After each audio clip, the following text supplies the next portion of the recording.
రామునికి శివునికి కృష్ణునికి గుడుండు కామన్. ఎందుకంటే వాళ్ళు దేవుళ్ళు ఊరుకు ఉంటాయి అవి. అట్లా కాకుండా అక్కడక్కడ అంబేద్కర్కు, గాంధీ తాతకు, మోడీ సార్కు కూడా గుళ్ళు కనబడతాయి.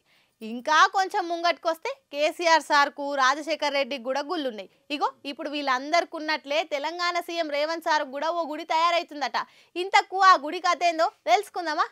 రేవంత్ రెడ్డి సార్ పేరు కూడా చరిత్రలో నిలిచిపోయేటట్లుంది కదా. ఆయనకున్న ఫాలోయింగ్ రేవంత్ సార్ ను ఇంకింత ఎత్తుకు తీసుకుపోయేటట్లున్నది. కేసీఆర్, వైఎస్ఆర్ అసొంటి లీడర్లు జాతిపిత మహానేతలుగా కీర్తింపబడ్డాక రాష్ట్రంలో కొన్ని జాగలల్ల గుళ్ళు గోపురాలు తయారైనాయి. ఇక ఇప్పుడు ఈ లిస్ట్ లో చేరిండు. రేవంత్ సారే మా కండ్లకు కనిపిస్తున్న దేవుడు అని గుడి కడతందుకు ముందుకొచ్చిండ్రు కొందరు అభిమాన ఫాలోవర్లు. అధికారంలోకి వచ్చి 100 రోజులు కూడా కాకముందే పేదోళ్ళని ఆదుకొని వాళ్ళ గుండెల్లో దేవుడుగా రేవంత్ రెడ్డి సార్ నిలిచిపోయిందట.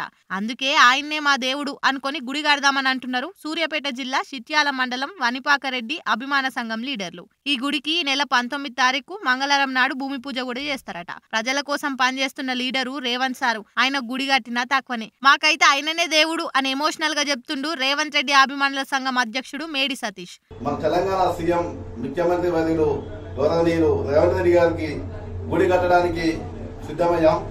ఈ నెల 19వ తారీఖున మంగళవారం రోజున ఉదయం 9 గంటలకు నల్గొండ జిల్లా చిట్యాల మండలం మునిపాకల గ్రామంలో ఆయన గుడి నిర్మించడానికి మేము పూనుకున్నాం. ఈయన చేస్తున్న అనేక అభివృద్ధి కార్యక్రమాలు ప్రజలకు అందుబాటులో ఉండి ప్రజల మనల్ని పొందుతూ దేవుడైతే మనం మొక్కితే కోరికలు ఎలా తీరుస్తాడో అలాంటి కోరికలు ఏమనుకున్నా ఈయన ప్రజల బాగోగులు మంచి చేస్తుంది. కాబట్టి మేము ఒకటే విషయం చెప్తున్నాం, కనిపించిన దేవుడిని మొక్కేదానికంటే ప్రజలకు ఏమి కావాలో అవి చేస్తూ అనేకమైన అభివృద్ధి పనులు ముందుకు తీసుకెళ్తూ ప్రజల బాగోగులు చూస్తున్న రేవంత్ రెడ్డి మాకు తెలంగాణ దేవుడు. అందుబాటులో ఉన్న కాంగ్రెస్ లీడర్లు రేవంత్ సార్ అభిమానులు 19 తారీఖు నాడు తప్పకుండా వనిపాకకు రావాలని పిలుపునిచ్చిండు. గమ్మతుంది కదా.